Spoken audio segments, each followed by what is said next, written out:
Online 2026 में passport के लिए अप्लाई कैसे करें, क्योंकि मैंने खुद ही अपने 2 पासपोर्ट ऑनलाइन घर बैठे ही अप्लाई किए। तो मैं आपको इस वीडियो में सिखाने वाला हूं कि कैसे आप घर बैठे अपने मोबाइल फोन से ऑनलाइन पासपोर्ट अप्लाई कर सकते हो। तो इसके लिए कोई भी ब्राउजर ओपन करना है और सर्च बार में टाइप करना है पासपोर्ट इंडिया। फर्स्ट में ही वेबसाइट मिलेगी पासपोर्ट सेवा की, आपको इस पे क्लिक करना है। अब सबसे पहले नोटिफिकेशन को हटा देना है और इसमें रजिस्ट्रेशन करना है, क्योंकि पासपोर्ट जैसी सेवाओं के लिए हमें रजिस्ट्रेशन करना होता है। तो उसके लिए इस वेबसाइट में ऊपर एक रजिस्ट्रेशन लिखा है, इस पे क्लिक करना है और यहाँ से आपको कंप्लीट रजिस्ट्रेशन करना है। रजिस्ट्रेशन करने के लिए ऊपर में ही 2 ऑप्शन मिलते हैं। तो पहला ऑप्शन है CPV दिल्ली और दूसरा ऑप्शन है पासपोर्ट ऑफिस। बेसिक जो CPV दिल्ली जो ऑप्शन है वो उन लोगों के लिए जो गवर्नमेंट के लोग होते हैं और गवर्नमेंट के काम से ही विदेश जाते हैं। तो आप एक नॉर्मल व्यक्ति हैं तो आपको पासपोर्ट ऑफिस इसे चूज करना है और अपना ऑफिस यहाँ से चूज करना है। आप अपना नाम यहाँ पर फिल करेंगे, को अपनी ईमेल एड्रेस को फिल करना है। अगर आप ईमेल आईडी और लॉगिन आईडी सेम रखना चाहते हो तो इसे यस कर देना है, वरना आपको नो करना है और लॉगिन आईडी आपको खुद से क्रिएट करनी पड़ेगी। तो यहाँ पर हम यस करेंगे, लॉगिन आईडी और ईमेल आईडी सेम हम रखना चाहते हैं। पासवर्ड को क्रिएट करना और पासवर्ड में आपका स्मॉल लेटर, कैपिटल लेटर और कुछ नंबर होने चाहिए। तो साइन अप पे क्लिक करना है। जो आपने ईमेल आईडी फिल किया तो उस पे एक 4 डिजिट का OTP सेंड किया जाएगा।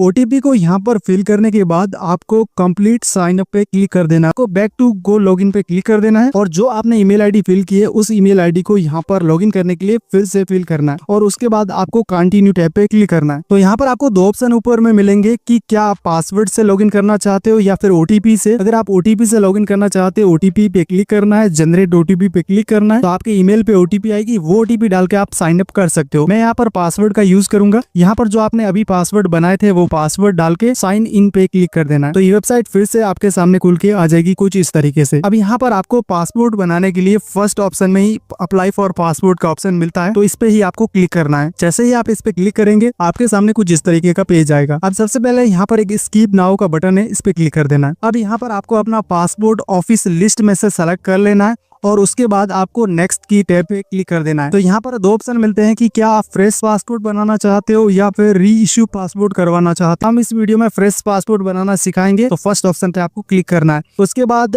टाइप ऑफ एप्लीकेशन, यानी कि आप नॉर्मल पासपोर्ट बनाना चाहते हो या फिर तत्काल पासपोर्ट बनाना चाहते हो, और दोनों की फीस है वो अलग अलग है। अगर आप नॉर्मल पासपोर्ट बनाना चाहते हो तो इसकी फीस 1500 रुपए है और तत्काल पासपोर्ट की फीस 3500 रुपए है। तो जो भी आप पासपोर्ट बनाना चाहते हो, नॉर्मल या फिर तत्काल, उस पर क्लिक कर देना। मैं पर नॉर्मल पे क्लिक कर देता हूँ। उसके बाद जो पेज होते हैं पासपोर्ट में वो कितने चाहते हो, मैक्सिमम 36 पेज आपको मिलते हैं और अगर आप 60 पेज चाहते हो तो 60 पे क्लिक कर देना है और उसका एक्स्ट्रा पे भी आपको करना पड़ेगा। बाद आपको सेव एंड नेक्स्ट की टैब पे क्लिक करना है। जैसे ही आप सेव एंड नेक्स्ट की टैब पे क्लिक करेंगे तो आप सेकंड नंबर पे पहुंच जाएंगे। अब सेकंड नंबर पे आपको बेसिक अपना नाम फिल करना है। जो भी आपके आधार कार्ड में नाम है वही नाम यहाँ पर आपको फिल करना है। उसके बाद सर नेम में अपना लास्ट नेम फिल करना है। अगर किसी का सिंगल नाम है तो वो सिंगल नाम ही फिल करना है और लास्ट जो ऑप्शन है सर नेम का उसे खाली छोड़ देना है, इसमें कुछ भी फिल करना नहीं है। उसके बाद अपना जेंडर सेलेक्ट करना है, मेल फीमेल जो भी है। उसके बाद यहाँ पर पूछ रहा है कि क्या आपके डबल नाम है, यानी कि किसी व्यक्ति के 2 नाम होते हैं। अगर आपका भी उसी तरीके से 2 नाम है, पैन कार्ड में आधार कार्ड में अलग अलग है, तो आपको यस पे क्लिक करना है और वो वाला नाम आपको फिल करना होगा, यानी कि जो दूसरा नाम है आपका वो नाम यहाँ पर फर्स्ट और सेकंड में फिल करना होगा। अगर नहीं है तो नो पे क्लिक कर देना है। अब यहाँ पर पूछ रहा है कि क्या आपने कभी भी अपना नाम चेंज किया है, हमने नहीं किया है, नो पे क्लिक कर देंगे। अगर आपने किया है तो यस करना है और पहले वाला नाम आपको फिल करना होगा।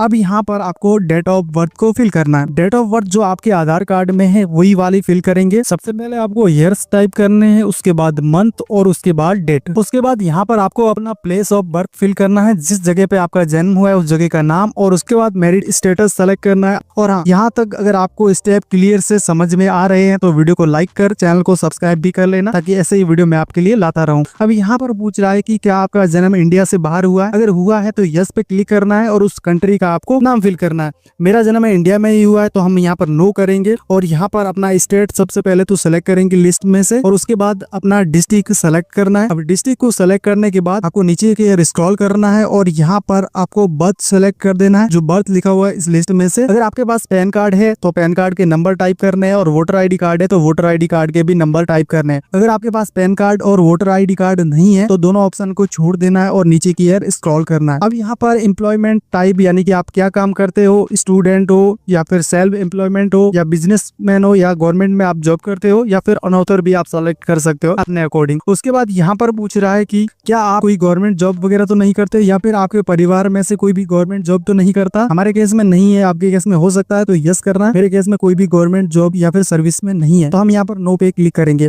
उसके बाद अपनी एजुकेशनल क्वालिफिकेशन को सेलेक्ट करना है।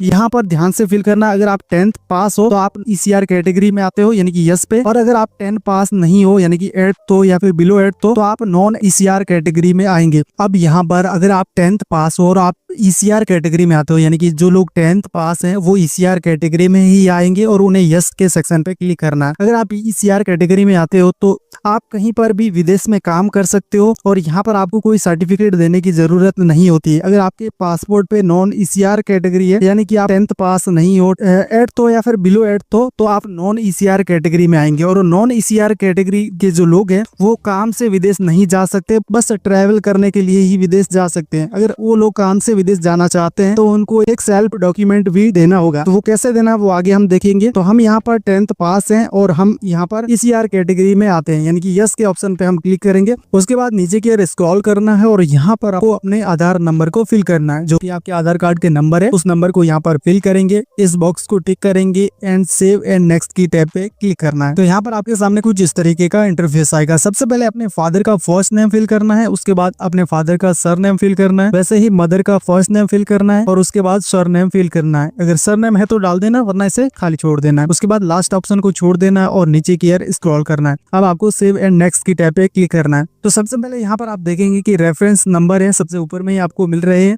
इस रेफरेंस नंबर को कहीं पर नोट करके रख लेना है या फिर आपके SMS में मोबाइल में ये मिल जाते हैं आपको। उसके बाद यहाँ पर ये पूछ रहा है कि आप इंडिया में रहते हो या फिर इंडिया से बाहर रहते हो। अगर आपका एड्रेस इंडिया में है तो इसे नो ही रखना है और एड्रेस फिल करना है। अगर आप इंडिया से बाहर रहते हो तो यस पे क्लिक करना और नीचे एड्रेस फिल करना होगा। अपने हाउस नंबर या फिर नाम फिल करेंगे। उसके बाद अपने गाँव का नाम या फिर आप टाउन सिटी में रहते हो तो उस सिटी या फिर टाउन का नाम आपको फिल करना है। उसके बाद आपको अपने पिन कोड को फिल करना है। पिन कोड को फिल करने के बाद आपको अपने स्टेट को यहाँ से इस लिस्ट में से निकाल लेना है। जैसे आप पिन कोड फिल करेंगे तो यहाँ पर ऑटोमेटिकली आपका स्टेट आ जाएगा और उसके बाद अपना डिस्ट्रिक्ट यहाँ से सेलेक्ट कर लेना है। उसके बाद पुलिस वेरिफिकेशन जहाँ पर भी आपका होगा आपके नजदीक है उसे ही सेलेक्ट करना है। उसके बाद नीचे की ओर स्क्रॉल करना है और ये पुलिस वेरिफिकेशन आपको ध्यान से सेलेक्ट करना है। जो आपके नजदीक थाना लगता हो उसे ही सेलेक्ट करना है। उसके बाद अपना मोबाइल नंबर फिल करना है विदाउट कंट्री कोड यानी कि 91 आपको नहीं लिखना है, सिर्फ मोबाइल नंबर लिखना है। और उसके बाद दोबारा टेम्परेरी मोबाइल नंबर आपको कोई सा भी फिल कर देना है। उसके बाद एक ईमेल आईडी आपको फिल करनी है और मेल आईडी को फिल करने के बाद यहाँ पर फिर से पूछ रहा है कि क्या आपका परमानेंट एड्रेस अवेलेबल है। अगर आपका परमानेंट एड्रेस जहाँ पर आप रहते हो वो अभी एक्टिव है तो आपको यस पे क्लिक करना है और वो एक्टिव नहीं है एड्रेस तो आपको नो पे क्लिक करना है और एक नया एड्रेस आपको फिल करना होगा। तो हमारे केस में जो एड्रेस है वो एक्टिव है तो हम यस पे क्लिक करेंगे। अब यहाँ पर ये पूछ रहा है कि क्या परमानेंट एड्रेस और प्रेजेंट एड्रेस सेम है। अगर आपका है तो यस करना है, वरना फिर से आपको नो पे क्लिक करके एक नया एड्रेस फिल करना होगा। तो मेरे केस में यस करेंगे। अब आपको सेव एंड नेक्स्ट की टैब पे क्लिक करना है। जैसे क्लिक करेंगे पॉपअप मैसेज आएगा, आपको ओके पे क्लिक कर देना है। अब यहाँ पर आपको फिर से अपना नाम फिल करना है, नाम एंड एड्रेस यानी कि खुद का ही नाम। उसके बाद फिर से वही मोबाइल नंबर डाल देना है, फिर से वही टेम्परेरी मोबाइल नंबर आपको फिल करना है और जो आपने आगे ईमेल आईडी फिल की है वो ईमेल आईडी आपको फिर से फिल करनी है और उसके बाद सेव एंड नेक्स्ट की टैब पे क्लिक करना है। तो जैसे आप सेव एंड नेक्स्ट की टैब पे क्लिक करेंगे तो आपके सामने कुछ इस तरीके का इंटरफेस आएगा। अब यहाँ पर फर्स्ट ऑप्शन में पूछ रहा है कि क्या आप बाहर की कंट्री से आए हुए हैं और इंडिया में कोई सर्टिफिकेट बनाया यानी कि पहचान सर्टिफिकेट वगैरह बनाया है। तो हम इंडिया के रहने वाले हैं, हमने कभी पहचान सर्टिफिकेट नहीं बनाया है क्योंकि हम इंडिया के ही हैं। तो हम यहाँ पर नो के सेक्शन पे क्लिक करेंगे और उसके बाद यहाँ पर सेकंड ऑप्शन में ये पूछ रहा है कि अगर आपके पास कोई सेकंड पासपोर्ट है, जैसे कि आपने कभी पासपोर्ट बनाया था या फिर डिप्लोमेटिक पासपोर्ट आपके पास है, तो आपको यहाँ पर डिटेल्स अवेलेबल पे क्लिक करना है और उस पासपोर्ट की आपको डिटेल फिल करनी होगी। अगर आपके पास वो पासपोर्ट नहीं है यानी कि आप फर्स्ट टाइम ही बना रहे हो तो आपके पास कोई पासपोर्ट नहीं है तो यहाँ पर आपको सेकंड ऑप्शन पे क्लिक करना है। अब सेकंड ऑप्शन पे क्लिक करते ही आपको लास्ट ऑप्शन में यहाँ पर पूछ रहा है कि क्या आपने कभी भी पासपोर्ट बनाया है। हम नो पे क्लिक करेंगे, हमने कभी पासपोर्ट नहीं बनाया। क्या आपने कभी पासपोर्ट बनाया और इश्यू नहीं हुआ, ऐसा नहीं है। नेक्स्ट की टैब पे हम क्लिक करेंगे, नो पे क्लिक करके। अब यहाँ पर आपको इन सभी को नो करते जाना है। जितने भी क्वेश्चन आपसे पूछ रहा है इन सभी में आपको पूरी लिस्ट में से नो नो नो नो करके लास्ट में आ जाना है और सेव एंड नेक्स्ट की टैब पे क्लिक कर देना है। अब यहाँ पर आपका फॉर्म यहाँ पर आपको दिख जाएगा जो कि यहाँ पर फोटो और सिग्नेचर अभी बाकी है। तो आपको नीचे की ओर स्क्रॉल स्क्रॉल करना है। इस फॉर्म में देखेंगे कि आपकी जो बेसिक डिटेल है वो आपको मिल जाएगी, लेकिन यहाँ पर फोटो नहीं है और ना ही आपका सिग्नेचर है। अब यहाँ पर इस बॉक्स को टिक करना है और सेव एंड नेक्स्ट की टैब पे क्लिक करना है। यहाँ पर क्लिक करते ही सबसे पहले आपको डॉक्यूमेंट सेलेक्ट करने होंगे और डॉक्यूमेंट में सबसे पहले बर्थ, जो डेट ऑफ बर्थ है उसके लिए आपको कोई एक डॉक्यूमेंट सेलेक्ट करना है। वैसे तो बहुत सारे डॉक्यूमेंट है अपनी डेट ऑफ बर्थ को वेरीफाई करवाने के लिए। एंड यहाँ पर एक ऑप्शन मिलता है आपको permanent account number card issue by the income tax department, यानी कि पैन कार्ड। अगर आपके पास पैन कार्ड है तो इस ऑप्शन को सेलेक्ट करना है और यहाँ पर जैसे सेलेक्ट करेंगे पैन कार्ड को, यानी कि इस ऑप्शन को, तो आपको यहाँ पर गेट डिजी लॉकर एक्सेस, इस पे क्लिक करके अपने जो भी आपका पैन कार्ड है उसका एक्सेस आप दे सकते हैं। अगर नहीं देना चाहते तो बाद में भी कर सकते हैं, ऐसा कोई दिक्कत नहीं है। अब सेकंड ऑप्शन में एड्रेस प्रूफ को सेलेक्ट करना होगा। एड्रेस प्रूफ के लिए आधार कार्ड को आप सेलेक्ट कर सकते हैं, फर्स्ट में ही आधार कार्ड का ऑप्शन है। और यहाँ पर आपको गेट डिटेल पे क्लिक करके जो आधार कार्ड आपने सेलेक्ट किया और जो पैन कार्ड किया या फिर दूसरा डॉक्यूमेंट किया तो डिजी लॉकर से इन्हें अटैचमेंट करवा सकते हैं। अगर आप करवाना चाहते हो तो गेट डिजी लॉकर एक्सेस पे क्लिक करना, अपना मोबाइल नंबर फिल करना है, उसके बाद ओटीपी आएगा, वो ओटीपी फिल करके आधार कार्ड को अगर अटैच करवाना है तो आधार कार्ड का नंबर फिल कर देना, वो आधार यहाँ पर अटैच हो जाएगा। उसके बाद आपको इस बॉक्स को टिक करना है और यहाँ पर नीचे अपना प्लेस डाल देना है, जहाँ पर आपका जन्म हुआ है उस जगह का आपको नाम यहाँ पर फिल करना है। अब नाम फिल करने के बाद यहाँ पर आप प्रीव्यू भी कर सकते हो, यानी कि ये फॉर्म देखने के लिए, वरना आप सबमिट भी कर सकते हो। अब आपको सबमिट के सेक्शन पे क्लिक करना है। जैसे ही सबमिट करेंगे तो यहाँ पर आपका जो एप्लीकेशन है, जो अपॉइंटमेंट आईडी है, वो सक्सेसफुली बुक हो जाएगा। यहाँ पर लिखा है your application form has been successfully submitted and application reference number जो आपको पीछे दिख रहे हैं यही आपके एप्लीकेशन रेफरेंस नंबर है।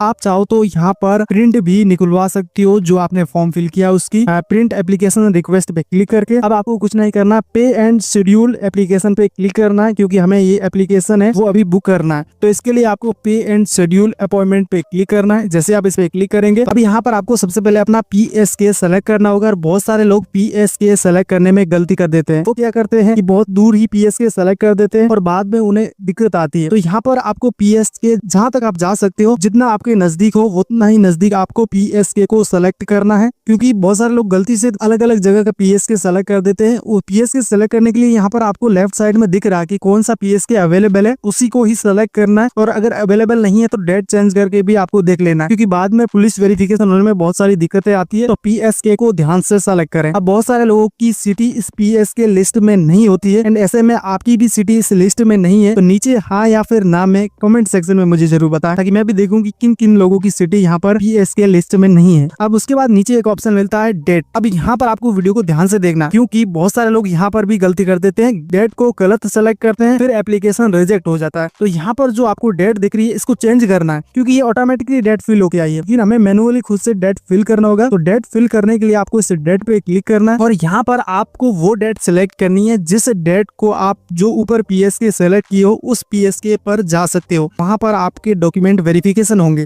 तभी आपका पासपोर्ट है वो बनेगा। जो यहाँ पर ग्रीन ऑप्शन में दिख रही है डेट, उस डेट को ही आपको सेलेक्ट करना है, बाकी डेट है वो अवेलेबल नहीं है। और यहाँ पर जो लेफ्ट साइड में जो लिस्ट दिख रही है, इस लिस्ट में से अपने PSK को देख लेना कि सही है फिर गलत है, उसके बाद मेक पेमेंट पे क्लिक कर देना है। अब यहाँ पर SBI बैंकिंग का ऑप्शन है, बहुत सारे वैसे तो पेमेंट करने के ऑप्शन है, हम इजी तरीका अपनाएंगे UPI का। तो यहाँ पर आप जाओ वहां से पेमेंट कर सकते हो या अदर बैंक्स की ऑप्शन पे क्लिक करके कर सकते हो। तो UPI पे हम क्लिक करेंगे। इस पे क्लिक करने के बाद यहाँ आपको कंफर्म करना होगा। सबसे पहले तो दो ऑप्शन मिलेंगे, UPI ID और QR कोड। तो हम QR कोड का स्कैन करके हम पेमेंट करने वाले हैं। आप UPI ID से कर सकते हो पेमेंट, UPI ID पे क्लिक करके। QR कोड पे हम क्लिक करेंगे, कंफर्म करेंगे। तो एक QR कोड स्कैन करना होगा, नीचे में दिख रहा है। इसको स्कैन करने का टाइमिंग भी चलता है 2 मिनट का। 2 मिनट से पहले ही आपको पेमेंट कंफर्म कर देना है, ठीक है। जैसे ही आपका पेमेंट कंप्लीट हो जाता है, अब आपके सामने कुछ इस तरीके का पेज आएगा। नीचे आएंगे और यहाँ पर लिखा है पेमेंट एप्लीकेशन रिसिप्ट। आपको इस पे क्लिक करना है और आपने जो पेमेंट किया है उसकी प्रिंट आपको अगर निकालना है तो यहाँ से आप प्रिंट भी निकाल सकते हो। यह आपकी कंप्लीट प्रिंट है, जो आपने पेमेंट किया है, जो आपकी बेसिक डिटेल है वो यहाँ पर आपको मिल जाएगी। अब आपको सबसे पहले तो ये जो स्लिप मिली है इसका एक PDF निकलवाना है और उसके बाद एक आधार कार्ड और पैन कार्ड, यानी कि इस फॉर्म को फिल करते वक्त जो भी आपने डॉक्यूमेंट सिलेक्ट किए वो डॉक्यूमेंट और इस स्लिप को PSK सेंटर ले जाना होगा। जो आपने PSK सेंटर सेलेक्ट किया है, जो टाइमिंग और डेट सिलेक्ट किया है, उसी टाइम डेट फ्रेम के अंदर ही आपको जाके अपना वेरिफिकेशन कंप्लीट करवाना होगा और उसके बाद 10 से 15 दिन के अंदर आपका पुलिस वेरिफिकेशन होगा। इतना होने के बाद ही आपका पासपोर्ट जारी किया जाएगा। अब अगर आप इसका स्टेटस पता करना चाहते हो तो स्टेटस पता करने के लिए आपको इसी वेबसाइट में फिर से वापस आ जाना है और वेबसाइट में आने के बाद यहाँ पर आपको इस बार ट्रैक पासपोर्ट एप्लीकेशन पे क्लिक करना है। इस पे क्लिक करते ही आपके सामने कुछ इस तरीके का पेज आएगा। अब यहाँ पर आपको सबसे पहले अपना पासपोर्ट टाइप सेलेक्ट करना है। यहाँ पर लिस्ट में से क्लिक करके जो फर्स्ट ऑप्शन है पासपोर्ट PCC, इस पे क्लिक करना है। उसके बाद आपको अपना फाइल नंबर यहाँ पर टाइप करना है और फाइल नंबर आपको SMS द्वारा मिल जाएगा। और उसके बाद अपनी डेट ऑफ बर्थ को यहाँ पर सेलेक्ट करके ट्रैक एप्लीकेशन स्टेटस पे क्लिक करना है। तो इससे आप पता कर पाओगे कि आपका एप्लीकेशन रिजेक्ट हुआ है या फिर अप्रूव हो चुका है। तो इस तरीके से एप्लीकेशन को आप ट्रैक कर सकते हो। अगर ये वीडियो आपको पसंद आए तो सब्सक्राइब कीजिए।